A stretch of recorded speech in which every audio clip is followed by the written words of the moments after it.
everyone. It's Deanna Lorraine. What's your name? Outstanding. Welcome to Bobby Pickles Podcast.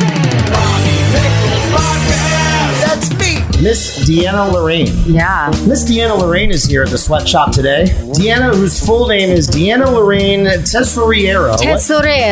Tesorero. It means little treasure in Italian. Nice. Yes. Is a political correspondent. She can be found opining on OANN, CNN, Fox, Newsmax, The Blaze, The Daily Caller. All last week, she was on Infowars, co-hosting alongside Alex Jones and Owen Schroyer, respectively. Deanna just recently ran for Congress against Nancy Pelosi in California's 12th congressional district, which is San Francisco. It's pretty much completely encompassed by Democrats. Miss Deanna lost the primary on March 3rd in a district which, along with her fellow Republican challenger, only garnered about 10% of the total vote. That's a super tough district. Almost unwinnable for a Republican contender. But she gave it a good run-for-show effort, serving as the anti-establishment candidate, supporting Trump fully, and tweeting almost as much. And Trump has even retweeted Miss Deanna Lorraine. Speaking of her Twitter feed, it's on fire. She's about 380,000 followers, frequently clashes with various alphabet list celebrities. Even Cardi B responded to one of Deanna's tweets just last night during the RNC convention. Miss Deanna Lorraine grew up in California, Italian-American father, the only daughter in a family of numerous brothers. She attended Chico State, is that right? Yeah. I like his intro. Became a love guru. You did your homework. Now she's a YouTube sensation and author of multiple books. Damn, Deanna, what's next? Thanks for that long intro. I like that. Wasn't that long, it's so good to be in this sweatshop. I've heard so much about this sweatshop. Now I've seen it with my own eyes, and it really is quite a t-shirt company. It's a full-on operation here. So I can't wait to get all of my t-shirt needs here. That's right. Thank you. With Bobby Pickles. That's right. I appreciate you being here. Yeah. Now you just came off of a little hiatus in Austin. Yeah. So it's kind of funny because I'm getting the F out of California 100%. The walls are closing in on us in communist California. Gruesome Newsom, Hitler's other son, LA Mayor Eric Garcetti. They've gone completely tyrannical mad. I'm sure the latest in the debacle is Mayor Eric Garcetti. He's turning off people's water and power. Yes, water and power of businesses and churches. What is up with all these Italian-American mayors? I don't know, but it's putting Italians to a very bad name. He's Italian, right? Yeah, Garcetti. So what is up with all these? I mean, they're going back to their fascist roots. Yeah. I don't know. It's a great question. Because it is like that over there. If you've ever been to Italy. It is. Ever been to the home country. But not the good Italy. I mean, we can get into this later, but I'm actually cozy with Salvini, Matteo Salvini, who is actually the leader of the La Lega party over there. And that's basically the Trump of Italy. Oh, awesome. He's like the Trump, and the La Lega party is like the MAGA party of Italy. So I want to talk to you about that too, but being an Italian as well. But yes, the walls are closing in on us in California, and it's actually very unwise to stay in California at this point. The prices of houses are astronomical. Rent is ridiculous. Uber, by the way, Uber and Lyft just done in California. Goodbye to Uber and Lyft. That stopped on Friday. What do you mean?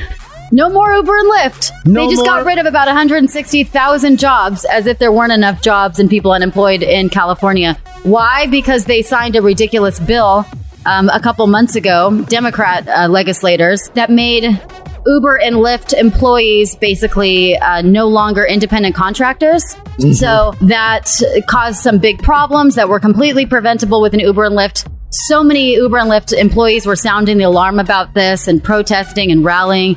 But of course, Democrat lawmakers don't care. They think they know what's best for people and employees, even though we will tell them otherwise. So Uber and Lyft now is done in California, and literally the walls are closing in. So I said, I'm going to just move to Florida. I can't be in California anymore. It's too much. But something happened on the way to Florida. Something happened on the way to Florida. So Alex Jones wanted me to stop by the studio in Austin, Texas, and just go there for a couple days. And then 3 days turned into 7 days. And then that turned into, let's do a show. Let's do my own nighttime show over there and go through the election and then afterwards and everything. So now I'm really excited. I got a show on Infowars. And, it's awesome. But I'm really going to split a lot of my time between Austin, Texas and Florida because my heart was really still set on Florida. That's why I'm here right now. I love Texas. Texas is really cool, but Florida is also just so beautiful and has the beach and everything, and a lot of MAGA friends over here. Yeah. I mean, it's not that great. It's not that great. You think that, but coming from California, it's paradise. What? Yes. How could that possibly be? When's the last time you've been to California? California sucks. Yeah. I just remember that it was very Florida-esque, as in like driving, it's like you really have to drive around. Right. There's not a lot of public transportation. Yeah. It's like far to places, like you want to go somewhere. Like you just came here, right? It was like 45 minutes. That was a longer trip than I thought from Fort Lauderdale. That's how it is, Yeah. That's how it is in Cali, right? Yeah, it's kind of, it depends on, it really just depends on the city. LA to San Diego is a couple hours. But I remember how grimy it was. It's grimy. The last time I was in LA was like 2013. And I remember just being downtown and how disgusting it was. Oh, LA downtown is just disgusting. It's unbelievable. And it's just hilarious to me that this mayor, Eric Garcetti of LA, is shutting off businesses and individuals' water and power for having gatherings of people that are unauthorized by him. So now you have to have an authorized barbecue or family get together. How do you have to get a permit? I guess so. You have to get a permit to have a a family barbecue. Anyone over 10 people, he says. Anywhere. Wow. I wonder where that costs. There's hundreds of thousands of homeless scattered in the streets of downtown LA. And I mean, the priorities are so backwards. He's also released, Gavin Newsom has released 18,000 violent criminals from jails and prisons in the last month. 18,000 for our own safety and health of COVID. Now, Deanna, are you from California originally? Yes, born and raised. Born and raised. Mm-hmm. So, I mean, and have you ever lived away from the state? No. I actually haven't. So this is the first time you're going to be moving outside of the state. This is the first time. And there are so many people fleeing all these areas. It's a colexodus. People are literally flying away from California, never to probably return. And they're like, when I sit there and I watch the TV, I put on Sports Center or something like that. Yeah. And all of a sudden, everybody's just zooming out of their house. They're not even putting so creepy. Isn't it weird? It's so dystopian and creepy. I feel like the powers that be, just spent a lot of money on production quality and they wanted to get everybody used to having way less production. So have more money, right? More. I think 100%. Well, all of this. It's sick. I think that all of these things are like evil. Some sick things that they planned. I have like a conspiracy theory that they just want us little peons to cover up our mouths so we don't breathe on them or anything like that. Like if they're out in public, they don't want to be breathed on by us. We're animals to them. We're like filthy barn animals to them. This could be part of it too. Oh my God, we have to pay so much for production for these celebrity people. Yeah. Let's lower the production quality. Let everybody zoom in from their house. Yeah. So now though, but this like colexodus is happening kind of like because of that, because people are seeing that production quality, you could do a lot with online, right? Right. You can get to a lot of people. You can chime in on a lot of podcasts, a lot of shows. You mean for me specifically? No, or everybody. Yeah, exactly. Everybody, all these people. Obviously, coronavirus was a planned agenda. I think most people with half a brain understand that this by now is a planned agenda. This was not just some organic thing. And we're not saying that coronavirus is completely fake. It's, I believe that there is a virus out there. It is clearly not as deadly or serious as what the experts in white lab coats originally predicted. That's a fact. It's also a fact that it's the same people that are affected by the flu or the cold are also dying and getting affected severely by the coronavirus. So that's the same brackets. And there's also so much misinformation around it. False and inflated death numbers, false and inflated new case numbers. So that being said, allowed. We're not even allowed to say that. You're going to get banned if you say that. That's it. I said it. Oh no, the feed cut out. Or whatever. Yeah, it rhymes with bleach, bleed, blue. Yeah. That's what it rhymes with. So what I was going to say was there's a lot of assets and facets to this overall agenda. But one of the parts of the agenda, one of the end goals is to create a touchless, human, contactless society, okay, where everything is virtual. And, they're getting us used to right now this virtual world where they've replaced fans and human beings with Zoom digital superimposed fans and paper cutouts and blow-up dolls. They're trying to get us used to it, and I'm amazed how many people are already starting to feel comfortable with this idea, but it's very dystopian. You think this is really all part of this? Is really part of the plan? This you should read. You got to read Agenda 2030 or the Sustainable Development Goals or the Fourth Industrial Revolution by the World Economic Forum, which everyone knows what the World Economic Forum is. It's a very reputable organization, a world organization like the World Health Organization. Okay, what is this? So it's not a conspiracy theory. Tell me about it. I really don't know about that. Okay. Agenda 230. Agenda 2030. 2030, okay. Agenda 2030. 10 years from now. Yeah, so 10 years from now. But they have expedited Agenda 2030 because of COVID. So COVID was the excuse to usher in and escalate. I wonder if this has anything to do with Sylvia Brown. Maybe. At the beginning of this, did you see that? She had said that a coronavirus would appear in 2020. And then it would go away for like 10 years and it would resurface in 2030. Yeah, see, who said that? Sorry. No, that's okay. So look up Agenda 2030 and the World Economic Forum. The World Economic Forum discusses specifically Agenda 2030 and what they call the Fourth Industrial Revolution. The Fourth Industrial Revolution, and you just YouTube it right now. What is the Fourth Industrial Revolution? And you go to the World Economic Forum's YouTube channel, and it's all about this. It's all about creating this virtual, touchless society, having everything be done virtually. Health, doctors, schools, work, even sex. Okay, they're trying to get us used to replacing human intimacy and contact with robots and virtual reality and that kind of sex and porn. And glory holes. Oh my God, we're going to talk about that. No. Glory holes. I mean, I saw that. That was a great clip that Alex released on Infowars. Yeah, so if you can believe it, there's on the government websites, including the Canadians' government website, they are promoting walls and barriers and masks during sex now. And social distancing during sex. I don't really know how exactly you're supposed to social distance during sex, but they're saying that it's like putting walls and barriers. No, you go back to being a glory hole, religious Jewish, right? And you gotta have a sheet and then cut the holes out. I think that was it's some kind of. I googled what a glory hole is the other day, and I didn't know what it was because I thought it was just a nickname for anal sex. True. I think that's not true. What? You knew what a glory hole was. I thought it was anal sex. Listen. I thought that was a glory hole. You used to be a love guru. How can a love guru not know what a glory hole is? I was not a sex guru. I was talking about dating and communication skills and relationships. How did you become that? Can we talk about that for a second? Yes, but can we at least complete the conversation about the contactless future? Yes. Okay. So if you actually watch the 10-minute video, which you should at some point, the video tells you that what they're going to do. And one of the things they're going to do is create this virtual contactless world. The other thing that they're going to get us all used to virtual everything with friends, with family, with everything. The other thing they're going to do is try to blur the lines between human and technology. So they want to put so much technology in us that we really can't distinguish between what's human and what's technology. And they want to create what they call redefine what it means to be a human being. And as we know, Bill Gates is trying to push these vaccines, and all these vaccines that are coming out for the coronavirus have microchip. They have a nanochip inside of it. They have nanotechnology, which changes the molecular. They change your DNA. Okay, it changes your DNA, so you're no longer fully human.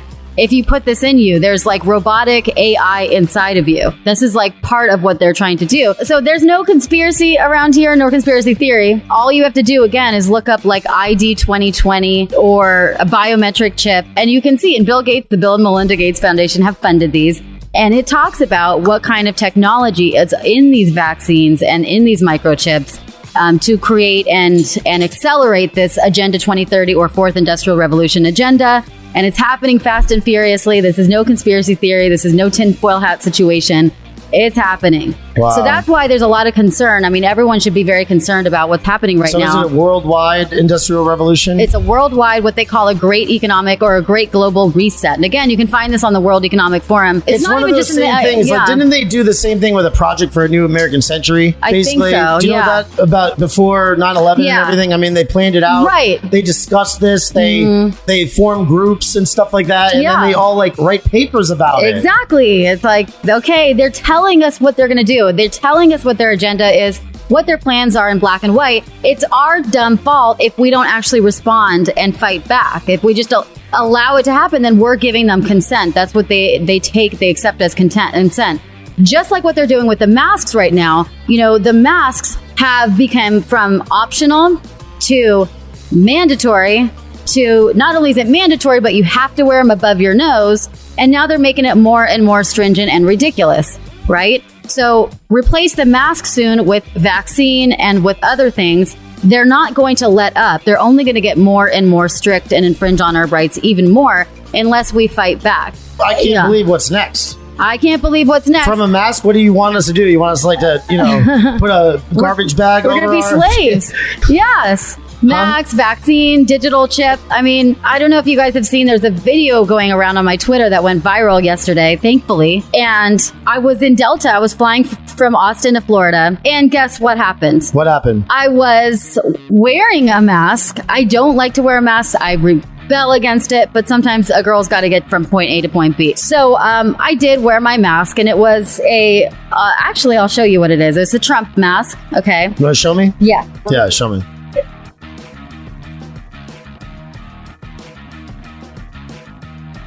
Let me see it. So this is my Trump mask. Okay, yeah. Okay. 100% polyester. Right. Totally breathable. Totally breathable. Does nothing whatsoever. Right. For a real virus, it really doesn't do anything. But what they say now, notice how they changed it from mask to face covering. And now they say, you can wear anything. You can wear a bandana, you can wear a scarf, as long as something's covering your face, which any reasonable scientist will tell you that makes no sense. It's all ridiculous. Mm-hmm. The whole thing. And then, at first they were saying, don't go get a mask. It does nothing. Yeah. Because they needed enough PPE for all the doctors and stuff. Yeah. I mean, exactly. They pushed that out there. Didn't anybody pick up on that? No, because most people apparently have the memory of a gnat. Okay? They have this short-term memory of a gnat, and the media gets that they do. The deep state understands that they do. So they just change the narrative, and they never even really retract anything. So I'm wearing this, and I was exhausted, and I was covering everything, like they say, covering your nose and everything. So I'm falling asleep. So I fell asleep, like I do in planes sometimes. And apparently, I woke up to this Megan Rapaport lesbian-looking flight stewardess screaming at me and saying, your mask isn't covering your face. Your mask isn't covering your face. And I checked. I was like, yeah, it is. I mean, it's right here. And she said, it slipped past your nose. And I'm not joking you.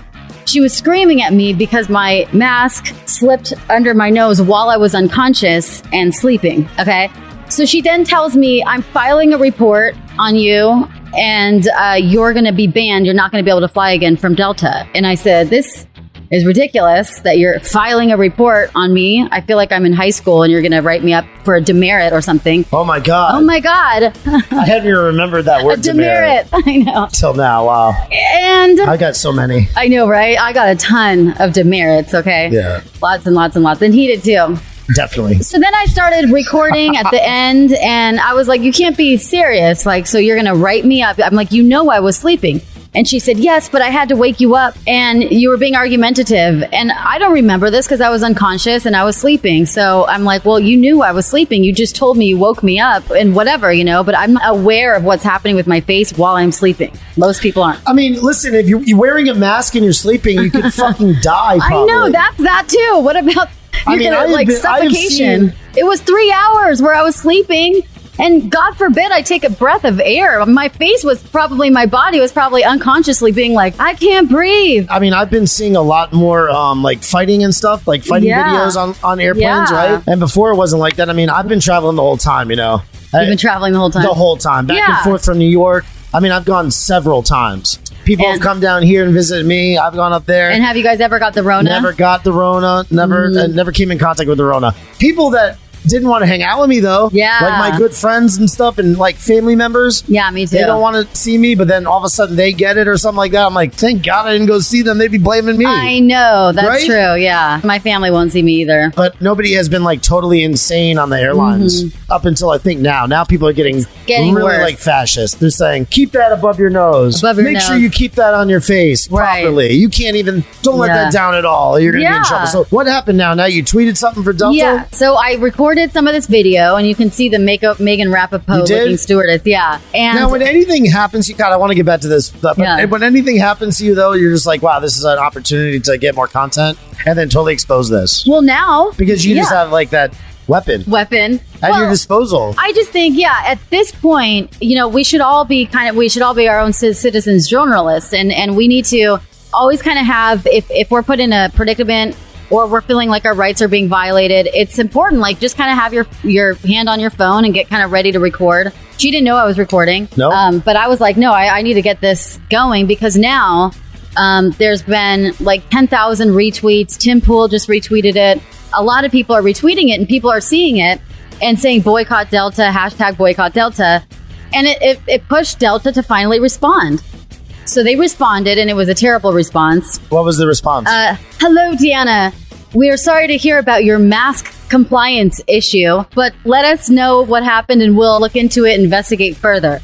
So already they're telling you this has nothing to do with our health or safety. This is about compliance.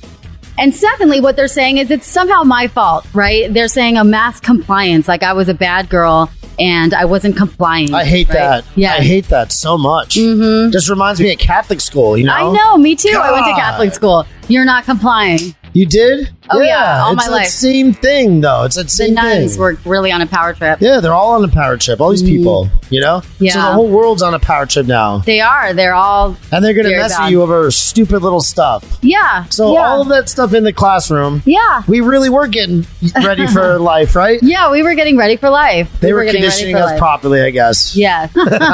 To live like this. Conditioning us. But we can't live like this. Tim Pool tweeted this. Mm-hmm. That's so awesome. Yeah, that is really cool. Thank you, Tim Pool. And Tim Pool is totally red-pilled. Yeah. And I love Tim Pool. I mean, I think that he's like real news, you know? He is real news. He takes all those clips throughout the day and he compiles them. And you can actually just listen to his podcast or whatever, like the next day, and just get like all the news. And he's just very middle, very moderate, you know? And I think that's good. And now he's going to vote for Trump. He is? He said it. He said, you know what? I'm voting for Trump. That's it. That's great.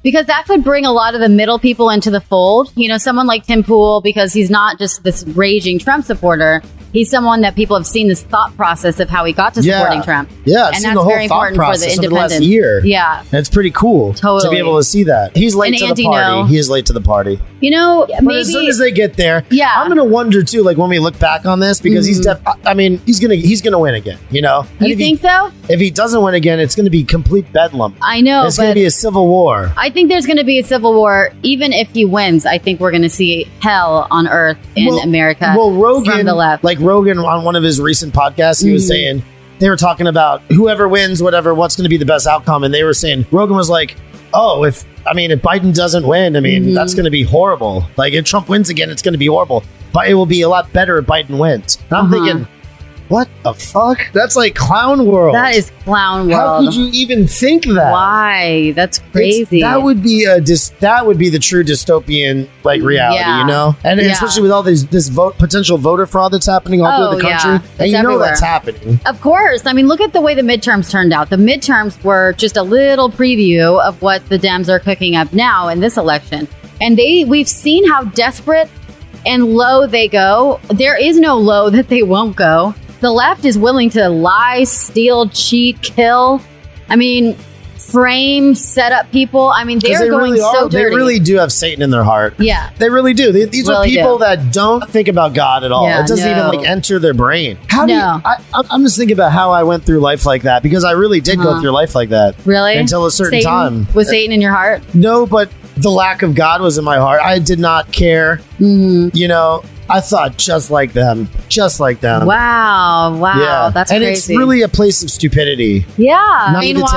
Brainwashed. Yeah. Just thinking. Like, I remember telling my Uncle Mark, and I was talking about, he's the best. He sounds nice. My Uncle Mark is the man. All right. And so, but he would say, like, I was talking about evolution. I mean, I just took it for granted that evolution's true. It's true. Because I went to college. And they told you. I went to school. And they told me it's true, right? And I mentioned that to him. He's like, I wasn't a monkey. You were a monkey. And I just thought it was funny because I thought it was like ridiculous. Like, really, this person's saying this? Yeah. He doesn't believe in evolution? This person's like insane. Really? Yeah. Wait, my grandmother, Nana? She doesn't believe in it either? What the? It's kind of weird. I never even really realized, you know, like that people wouldn't believe evolution. Evolution's real, right? I mean, it's a scientific fact, right? Yeah. Don't you just take it for granted? You take a lot of things for granted really that they told a scientific fact, though? Then you start thinking about it and you go, you know what? Science? Who was a scientist? Yeah. Some dude who wears a white coat who went to college or whatever and blah, blah, blah.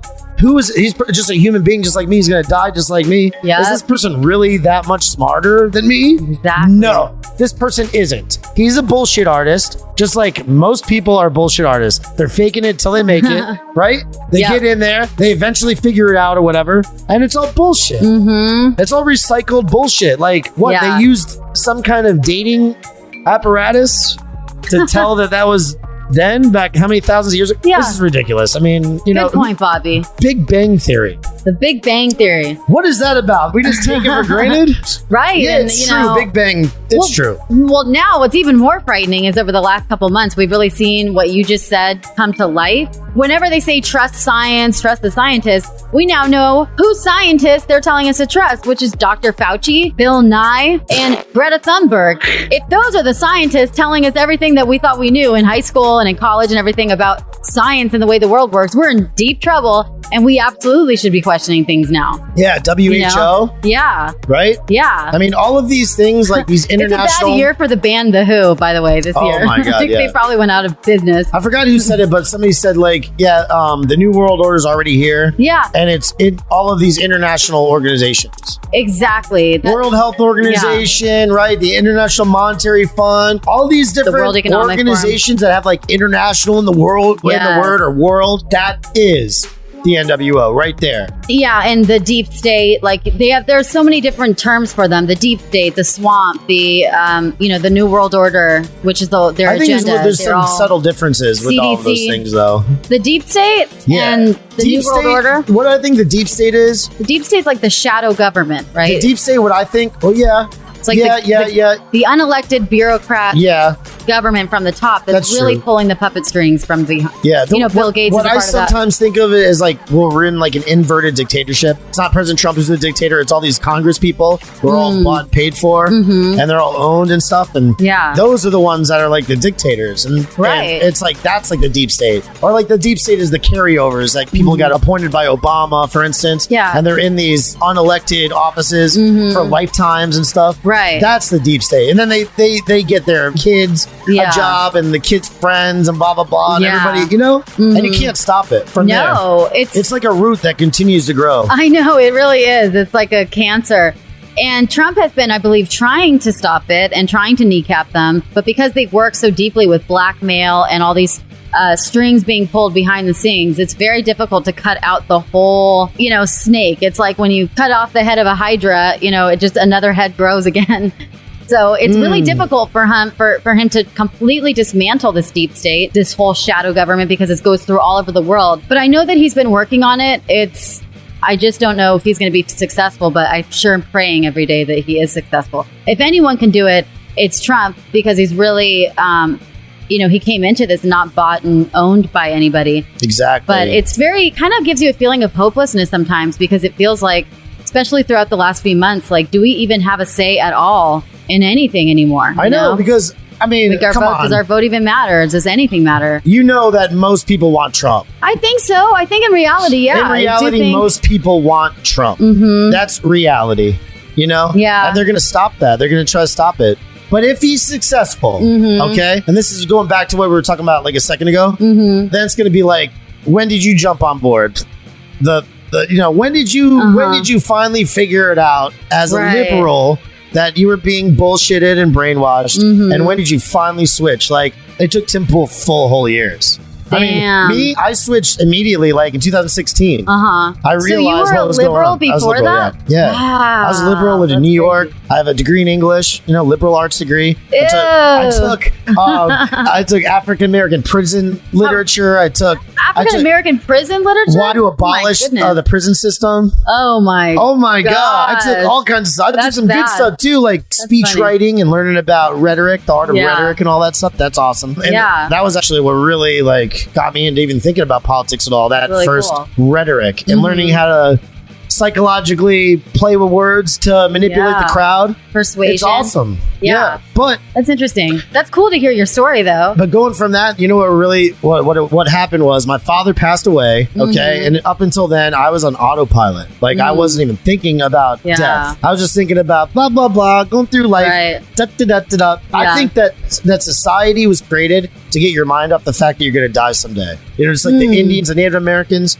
they talk about death all their lives. They prepare you for death your whole life. That's true. You never shy away from it. Yeah. Our society hides it. And they manipulate it in these agenda things, like Agenda 2030 and 20, whatever it was. Yeah. And then they plan where they're going to push it to.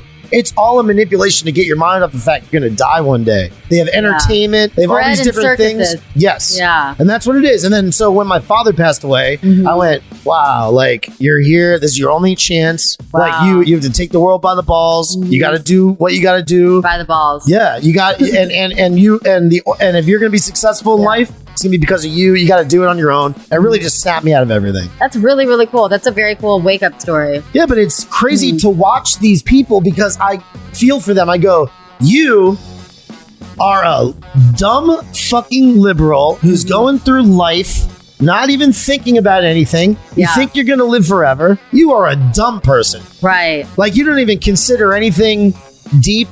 Nothing deep. You think that politics is... I always thought that too. I always thought politics was like wrestling. It's all bullshit, right? Yeah. But politics is not like wrestling at all. It's the most real thing possible. Maybe it used to be like that before Trump. Yeah. But now it's real. That's true. And now we're getting people like you. We're getting genuine, real people. And like Laura Loomer, who's right in this district. Yeah. District 21. That's so cool. And just at her primary victory party and stuff. And she has an uphill battle to go to. I'm not saying like, I mean, you did the same thing. You went in that San Francisco against Nancy. Against a Goliath. Yeah. You're David. Yeah. Okay. Trying to take out Goliath. And I mean, when I said that in the intro, it's true. It's unwinnable. And I know this guy, Ed Lynch, next door. He's my business neighbor. He ran for Congress. He won the primary too, just like Loomer did. Oh, wow. And cool. He lost terribly because really, that's why I looked at your averages and your numbers. I wanted to see how many people came out. 257,000 people came out to vote. That's for you guys. Yeah. For you. And there were only 25,000 was cast for you and your and the Republican counterpart. Yeah. Okay. And then all of those other votes were distributed amongst Democrats, but the majority went to Nancy Pelosi. So how can any Republican win? Well, not only that, but this was a really disturbing fact. And I don't know, again, if there was, I'm assuming there's going to be some voter fraud that happened in that district because it definitely felt like it. It seemed like it. But apparently about 10,000 registered Republicans voted for Nancy Pelosi in this election, which totally doesn't seem right. That is sick. It's very wrong. And this is, remember, this was after the State of the Union, where Nancy Pelosi ripped up the State of the Union and everything. Like, how could you, as a registered Republican, vote for Nancy Pelosi after that? Like, how many? About 10,000. Yeah. So now, again, we don't know. But how do they vote during the primary like that? I thought you had to be like a Democrat to vote. I don't know. That's what the voting statistics say, because one of my friends is like a statistician, and he drew up a report about a month ago. Because he was looking into the stats of all of this. And that's what he saw. So, and not only that, though, your primary was also very early. Yeah, my primary in California. Yeah, that's normally in June, and they moved it up by 3 months. They moved it up to March for the first time ever for no reason. So that really kneecapped me from campaigning because, most people, you need a full campaign time. 3 months is a huge amount of time to gain a ton of traction. So right as my campaign was gaining tons of momentum that you're getting right now. I know. Oh my God. Yeah. And I was totally breaking fundraising goals, and I was doing so good. And then the primary happened. I was right there. So if I had 3 more months of that momentum, it would have been a huge difference in voter outreach and everything. But still, it would have been, pretty much impossible. So that's why if I run again, I have a lot of people that are wanting me to run again. Are you going to pick a place that's a little bit more winnable? Yes. I won't do the Nancy thing because, as much as everyone says you have to run against Nancy again, I want to be in office. I don't want to just run for something. I want to run and win. And especially knowing how difficult it is to run for Congress. I mean, it is really difficult. You turn your life upside down if you actually are serious about it, it's really difficult. And there's a lot of sacrifices you make. You put yourself in the fire every day to get filleted and Who's your smeared. campaign strategist? I mean, I have a couple campaign strategists. Did you have a main one like Karen Giorno is working with? Yeah, that was another thing. Like she had the advantage of having a really good campaign strategist. Did you? I had to change mine a few times. You had some scum? No. Yeah. Yeah. Not totally scum. Jesus. It's just I was naive. It was my very first time, and I keep thinking that's like a person over there. It's kind of creepy. And that's part of why I wrote my book too, because the first time you run for office, there's a lot that you learn, and there's a lot of mistakes you make, and there's a lot of things that you do, and so I learned a lot. And one of them is having a very, very good campaign manager, because that really helps tremendously. Absolutely. Laura Loomer has a great one. I didn't get such a great one, but if I run again, these are some of the pieces that you really need to put together. No, I know. But she's going to have a very tough time. Yeah. Nothing's in the bag whatsoever. No. Lois Frankel, Yeah. it's going to be very difficult for her to win. It is. And, I also can you imagine if she does win, how miserable they're going to try to make her life in Congress. Imagine like AOC and the squad and everything. That'll be awesome. If she wins, like I said it on the last podcast or whatever, if she wins, it's like Tommy and Goodfellas getting made. It's like she's getting made, everybody's getting made. Yeah. And she's going to be in there, and, and she's not going to be like Tommy. She's not going to get taken out like Tommy did. Yeah, that's true. No, she's going to get in there and she's going to do all the killing. She is going to do a fantastic job if she gets in there. She will. You're going to give her life hell, but she's already expecting that. Pray to God right now. Thank you. Yeah. Please, But Lord, she wins. let Loomer win Congress. Thank you. Yeah, we really Father, need her Son, to win. Holy Father, Spirit. Son, Holy Spirit. So, but anyway, yeah, I really hope so. Please, God. But back to you. She would make a big difference, because I hope you am win so too. tired. Thank you. Get in next time, right? I'll get in next time, and I'll The next probably 2 run in years? Florida next time. No. You'll be in No. Texas? No, I'll be in Florida. So what's up with this new show that you're going to be doing So on Infowars? so it's called 2020 Election, Taking Back America, and Named after your book? named after my book. Your book that you just came out with. Yeah, I just came out with my book. I wish I brought it, but it's called Taking Back America, Campaign Secrets I Learned Battling Nancy Pelosi in the Swamp, and How to Be a Fearless Firebrand for America's Future. It's a How very did you- long title. Alliteration. Dude. How did you write that fast? So actually, I was approached by a book company after my campaign ended, and they saw like my Pelosi for Prison banner and everything that you helped do. Actually, Bobby helped me create the shirts, the Pelosi for Prison shirts, and you helped with the design, which I really appreciated it. And I kept calling you frantically, like telling you all these things, and you're like, "What exactly are you doing?" And then I had to let you in on the big secret. Yeah. This big Pelosi for Prison banner that was going to fly in San Francisco, which was amazing. But anyways, this big book publishing company approached me and they said, "Oh my God, you're so cool. I really loved your banner and I love your run for Congress. You need a book to talk about your platform and talk about everything." And tell everybody your story about going like what against happened. Nancy Pelosi. Exactly. Nasty. I mean, what did happen? I mean, that's so crazy. The fact that you went against Nancy Pelosi in San Francisco, that's pretty ballsy. It was You pretty had a lot ballsy. of gumption. Well, I mean, always did say, you really like, think go that you're big or going to go get home. that far, though, against her in San Francisco? I didn't know what to expect, but once I commit to something, I always follow through. I mean, I'm just someone who, if I'm going to throw myself in the fire like that, first of all, I typically go bold or go home, and I shoot for like the moon instead of just do like the minor leagues. And then when I do it and I say I'm going to do something, I always just have to go through. I have to follow through, even when it's a horrible thing. Like I got beaten down a lot during this election campaign, and I got, my rhino opponent was horrible to me. He spent his whole campaign smearing and attacking me and writing bogus articles about me and ridiculous things. And it was a really difficult campaign in many times because I had this guy, this thorn in my side, just totally smearing me and attacking me.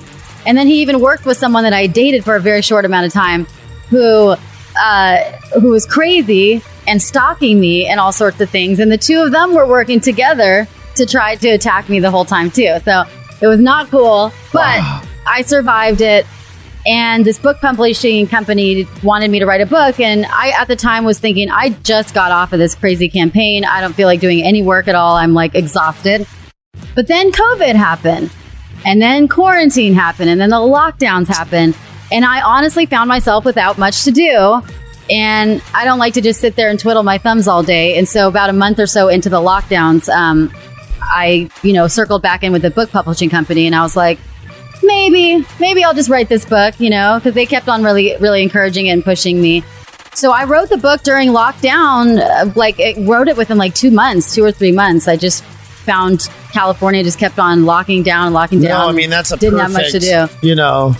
As a writer myself, I would love to escape to some place, and shack up for a couple months in Italy or something like that, or somewhere awesome, and then just write a book. It was kind of perfect, I always think about that. That would be so awesome. Yeah, because there was no other distractions. I mean, I couldn't go to restaurants. I couldn't go to bars. I couldn't see friends and families.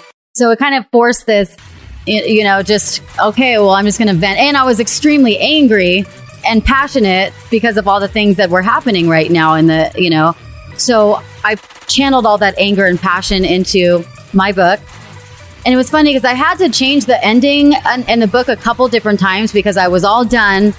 And then all of a sudden something crazy happened in the news, like the George Floyd incident happened, and then the race wars and the riots and everything. Yeah, so I'm like, oh, shoot. So I went down and rewrote some of the things, and then something else crazy happened. So my editors were kind of going a little crazy too, because they're like, just finish it already. But I finally did, and it just got published a couple weeks ago. So you can find it on Amazon, and it's already a bestseller too. You're traveling to Austin. Somehow Alex Jones gets wind that you're going to be in Austin. He offers you to come in and be on the show, and he told me pimp your book and pimp my book, and then sees how talented you are and offers you a show. Right? I guess so. Yeah. Well, I'm a truth teller, and I think it takes a lot to put yourself on the line. You're laughing. I don't know why. What? I like Alex because a lot of people have been, they've called him crazy, the conspiracy theorist and everything. But the truth of the matter is he's been completely vindicated in the last few months. Following Alex Jones since 2006. Oh, my gosh. Yeah, that's longer than me. Right out of college, my buddy, not right out of college, just a couple years before that. Anyway, but my buddy showed me it first. Wow. I was like, what? Yeah, we watched the Bohemian Grove documentary and stuff, Yeah, I have been into it since 2006. It was right around Katrina and stuff. Yeah, he's the man, and yeah, he's been right more than he's been right at everything. And the one thing that's the real blemish on his record is the Sandy Hook thing. That was difficult, but I also don't blame him. I mean, if you, I'm not saying going to make a statement about this right now, but if you look at all the coverage and the footage of what happened there, if you look at all the facts surrounding the issue, the event, everything, and the witnesses and the stories, it's understandable why he would say that and why he would be led to that conclusion. I know why. I mean, he was just playing around with the idea. He wasn't making any any cement claims at all. Right. He was just openly talking about the freestyle possibilities, and that was really it. I mean, I don't think exactly, but they will do anything to smear and censor and stifle anyone that actually tells the truth. And I would say at least 95% of the time, the things that he's done, the predictions he's made, especially now, with masks and vaccines and what the real agenda is behind this coronavirus and everything. I mean, it's all coming to light right now. So I want to work for someone, and I want to be having a platform where I can be fully uncensored, fully, tell the truth and report the news without being worried about, getting banned or getting censored and everything. And then how did the show become the title of the book title also? We were just brainstorming, honestly, and he was saying he wanted it to be from now until the election. He wanted it to cover, the build up to the election, and then he wanted to add to it. So he liked my book title. He liked the Taking Back America. And he's like, that pretty much sums it up. We're in a war right now to take back America. So why not make that the Yes, we are. We're in a culture war. We're in a culture, political war, and spiritual war. We are in a culture war. Which brings us back to another thing that you skipped up on. What is it? Oh, yes. What? How did I get into the coaching business? How did you go from personal development counselor to culture warrior? I mean, you were just talking about the culture war that we were in. Well, so... What is a personal development counselor? It's a life coach? I just hate that term, life coach. It's so cheesy. Life coach, I'm telling you, it is. It's a very cheesy term. Yeah. It's a thing that and I'm not saying that you did this or anything, but a lot of people who don't achieve much become life coaches. Right. And I hate that. That's why I hate the term. But basically, long story short, I came from a broken home. Like, my parents were divorced when I was younger. And because of that, I had sometimes a little bit of a rough childhood. 9 when my parents divorced. And lived across the state from my dad, or moved across the state from my dad and everything. So because of that, I always had this desire to be a marriage and family therapist. And I really, really wanted to be a therapist to help people, strengthen their own relationships and marriages so that I can prevent divorces all around the world and be like the superhero of relationships and marriages and families. So because I wanted to make sure that people had the family, like the whole and complete family that I didn't get to have. So when I was in college, after college, after researching the full route to becoming a marriage and family therapist, I'm like, I don't really want to go back to school for another 10 years before I could even do all this, before I could even have my first patient and everything. So I thought I will get my MFT, my marriage and family therapist license, and work on that. But in the meantime, I really want to start my business helping people while I was still really young and ambitious and energetic and everything.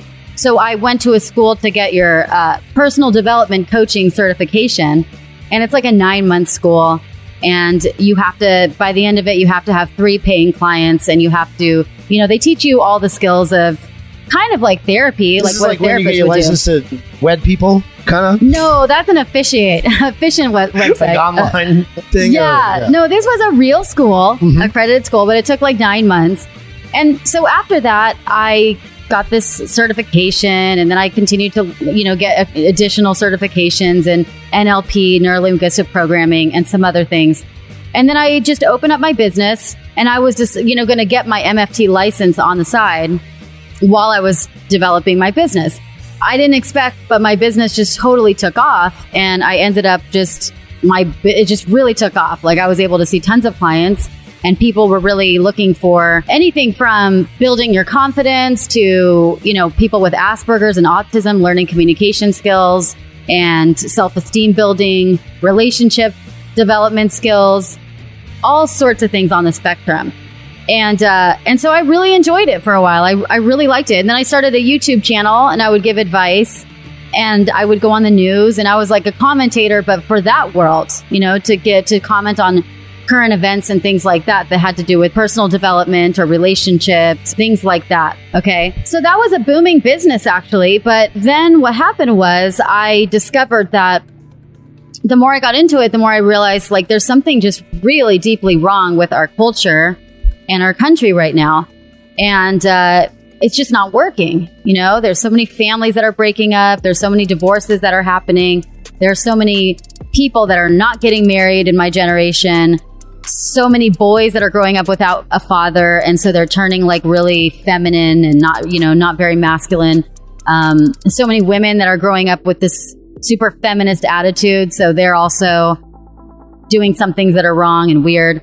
So I decided to research it further, and the more I went, I just went down a bunch of different rabbit holes and started really trying to figure out what is wrong with our culture. And I realized I came across something called Marxism, and I realized, wow, Marxism is This is the real story? Yeah. Wait, really? Oh, what did you think it was? Thought my story was cool. I think that this story is cool too. Oh, okay. That's awesome. This is a Are real you story. serious? Yeah, yeah. Wait, you just so happened upon Marxism? Well, I was...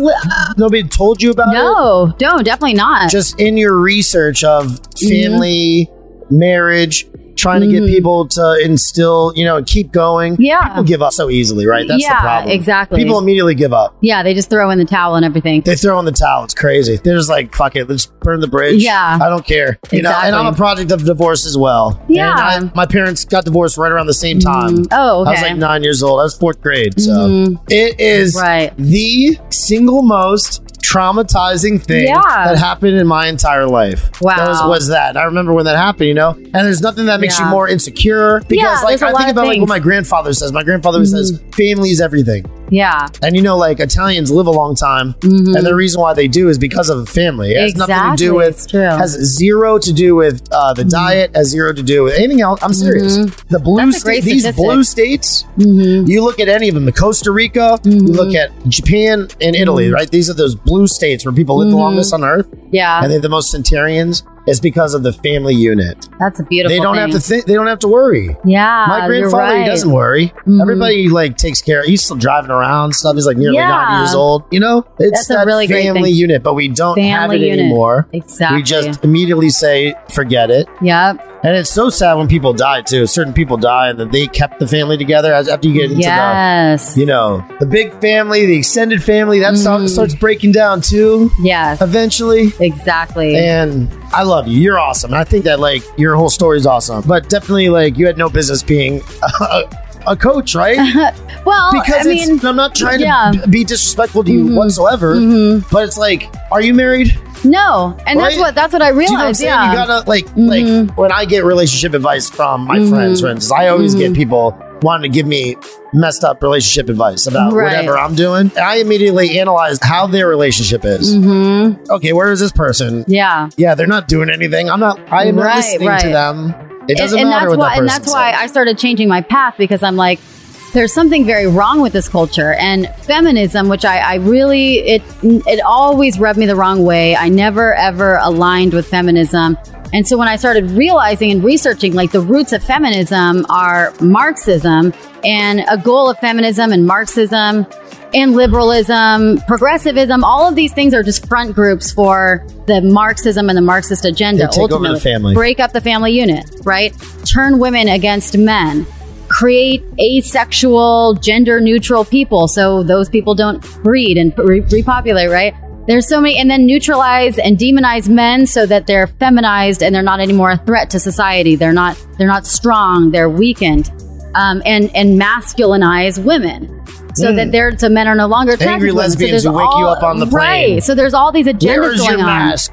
So I started I started speaking out about this and on my YouTube channel and in my coaching practice and everything. And people didn't like that at first. And I lost half my business, and I got a lot of complaints and everything saying I shouldn't be talking about politics. And I said, but wait a second, if you're any kind of an honest therapist or coach or anything, this was in 2017. Okay. I said, if you're any kind of an honest counselor, coach, whatever, therapist, then it has a lot to do with politics. Feminism is at the root of this evil that is the problem with relationships and our culture and our family units. You would mention this to people and I wrote it in my book, my first book. Really, listen, you guys aren't getting along together because you, lady, you work too much. You don't care at all about, your role. Yeah, you're masculine. You're masculine, and your husband is like a girl. Yeah. Okay. Why don't you have traditional family roles, and then everything will be fine? Exactly. So I started realizing, I bought the feminist lie in some degrry. I bought the fact that you're doing it right now. In what way? I don't know. You're being very successful. You're doing your own thing. I would trade anything for a family, though, for the right man. Loomer's not with anybody, You're not with anybody. You guys are driven. You're driven to do your thing and to be successful. That's probably her choice. I'm actively looking for a man. If you win Congress, you're going to start staying at home barefoot, cooking for your man? But that's not my priority, though. My priority is not to run for Congress. My priority is to have a family. So I'm actively dating. I'm looking for a man, and that's my priority. So I would trade what I'm doing right now is in the meantime. I'm not really. I don't want to just sit at home if I don't have a husband right now. But the minute that I fall in love and we get things going, I have no issue giving any of this up. You're not going to give it all up. Why wouldn't I? I don't know. Why would I? I don't know. Why would I? This is not entertaining to me. This is something that I'm doing in the meantime. But I take I think that's. I just don't. I think that's cool, Deanna. That's not my. That's awesome. Yeah, that's not my heart. That's really a surprise. That's your goal. Yeah, why would that be a surprise? I don't know. It is. It just is. But it makes perfect sense, though, that that's what you want to do. So what about these men's rights things that you're talking about? Well, I think that, men have been demonized and been villainized. Feminism has totally tried to neutralize men and squash men's natural instincts out. So what exactly is it about men's rights? If you're talking about, for instance, the family and, divorce, men typically get screwed, when there's a divorce. And because of no-fault divorce, that created a lot of fatherless homes, and it created a lot of men who are disenfranchised. And women, anyone could divorce anyone now without any kind of a reason. And it's usually the women that get sole custody after that. The men lose rights of their children, their assets. It's not usually the women, it's the men that get screwed out of this deal. And also, men are now falling behind in work and in school and in life. Women make up the majority of the workplace now. They comprise the majority of the education system, schools. Men are graduating at a rate lower than women now. So we have to look at and say, there's no war on women. That's a lie. That's a falsity. There's a war on men. There's a war on boys and masculinity right now. And we need to look at what's going on with men, why they're falling behind and why they're being villainized, so that we can fix this. The world does not benefit from a weakened man. The world benefits from healthy, strong, happy men who know their purpose in life, not weakened men who are lost and drifting around. Yeah. And that's what feminism is creating. Did you see that within your own family at all? Like feminism and stuff? Like, I'll admit right now, my mom, pretty much feminist, I guess. Yeah. She was the main breadwinner of our house. I totally saw all the bad that you talk about in real time, My mom, luckily, is not. I mean, she's a very traditional woman for the most part. Yeah. My grandparents were very traditional. Men is pretty much the alpha male in my family. The women are pretty much, very feminine and strong, though. They're very strong. They're very feisty because they're Spanish and Italian. So they're definitely feisty and strong, but they're, they understand gender roles and they understand the traditional male and female complementary relationship. They don't try to be the man. They don't want to be the man. And it works really well, I think. That's good. I think so that's the way it should be. That's something that you took from your real family? Oh, yeah, definitely. I mean, I believe gender roles are very important. And I don't understand why a woman would want to be a man. The male and female differences are beautiful. Deanna, listen, I know that you're glistening because you're at the sweatshop. Beautiful. I'm sorry, I apologize. I mean, it's hot here, That's what I love about Florida, though. It's hot, but it's tropical and balmy. Yeah? Mm-hmm. Okay, we'll see how long you like that. I love it. But wrapping up here, I just wanted to ask you, did you used to sell the WAP? I just found out, as you did, probably what WAP means the other day. I still don't even know. Oh, really? I thought it was without papers. I thought it was something that they called you or me. Without papers? Where's WAP? the A? You ever heard of WAP? W-O-P. It's in Italian. Yes, but I don't know what a WAP or whatever. Google anyway, it. Cardi B. She retweeted you. I'm in a feud with her, yes. Oh, no, didn't retweet you, but she responded to a tweet. Yeah. That you had mentioned. You talking about Melania Trump. We need a little bit more Melania Trump and a little less Cardi B. Yeah, because she just came out with a song called WAP, which is all about her vagina. And the whole song is about how it's great to be a hoe, and hoe is women's empowerment and everything. And it's great to be a hoe, and it's really empowered and everything. So she's doing that, and she has an audience of 18 to 25-year-old girls or younger in general. So it's ridiculous and it's disgusting, and she's part of the reason why our young girls are so corrupt and why there's not going to be any more families in that generation, pretty much, because they're all turning into little hoes. So that's what I said. And then she wrote back saying something like, I don't know if she said Melania sold her WAP or I sold my WAP or anything, but I definitely did not sell my WAP to anybody. Didn't you used to sell that WAP? That's what she said. Oh. I think if there was a time in my life where I was a prostitute, that would have been all over Page 6. Because I was running for Congress and they dig up everything that could possibly be Did they wrong dig up with everything? You. Yeah, I mean, anything that I ever had. I had a parking ticket. I had, when I was 20 or 19, I got a minor in possession. And it was because I was at a Halloween party at my college. And it was Halloween. And I still have this picture. I was in a bunny costume with little bunny ears. And I had a beer on a sidewalk. And the little university cops came and they said, you can't have drinks and alcohol on the sidewalk. So they gave me a minor in possession ticket. Okay, it's a big deal. Whoa. But my little rhino opponent dug that up. He did a whole background check on me and stuff. And so he did this thing. Deanna's such a criminal. She's a criminal. Vote for me because I'm squeaky clean. And I'm like, dude, this was a minor in possession that I had when I was 19 for a beer on the sidewalk. Real criminal. And that was the thing. Oh, and I missed a court date. I didn't pay a parking ticket years ago. So yeah, these are the kinds of things that they dig up when you run for Congress. But they definitely would have dug up the fact that I was a prostitute if I was a prostitute. Yeah, which you were not. Yeah. I think it's sad that people have to defend themselves from that. But when you run for anything and when you put yourself out there a lot, and especially if you're speaking the truth that is against the narrative of the left, you have to be prepared for lots of different weird stuff like that. Ending that whole thing where you were doing the relationship thing, you wrote a book, though. Yeah. I wrote a book called Make Love Great Again, and it's all about the degradation of our culture, the corruption of our culture by Marxism and feminism. You got woke and then you wrote about it. Yeah, I woke and then I wrote. That's kind of what I do when I'm angry and passionate and I need an outlet to channel is I write. So I wrote that book a couple years ago, and that kind of thrust me to the political scene because it's a very political book and it's all about how we need conservative values. It's really how I became such an advocate for conservative values because I saw it was so broken what liberal values were doing to our culture and to our family. So that's what put me in the political spectrum.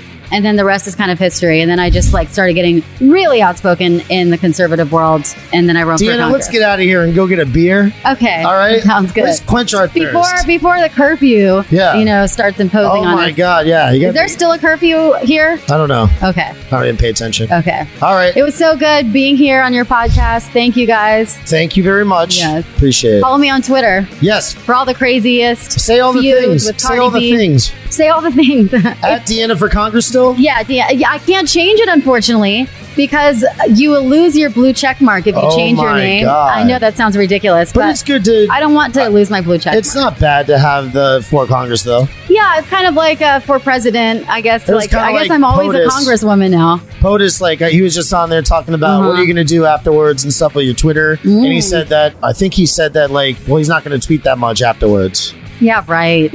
I will die if he stops tweeting. You really like Twitter? I like it so you because... think it's going to stop at some point? Well, I all hate it is text messages that everybody could read. I really hate it because of all the censorship and everything. It's just gotten completely out of hand. But I hope that Laura can do something about it when she gets in Congress. She's our only hope. But it is kind of a public square. So, it's kind of where people just kind of naturally go to. And I like it for that. All right. Awesome. I'm so happy that you came down. Thank you very much. That's me. With that look on his face, he'll talk about anything. Outstanding. Tattoos, t-shirts, politics, history, and hot sauce on everything. Bobby Pickles. Pop culture, documentaries, conspiracy theories, sarcasm, and fear. It's a conversation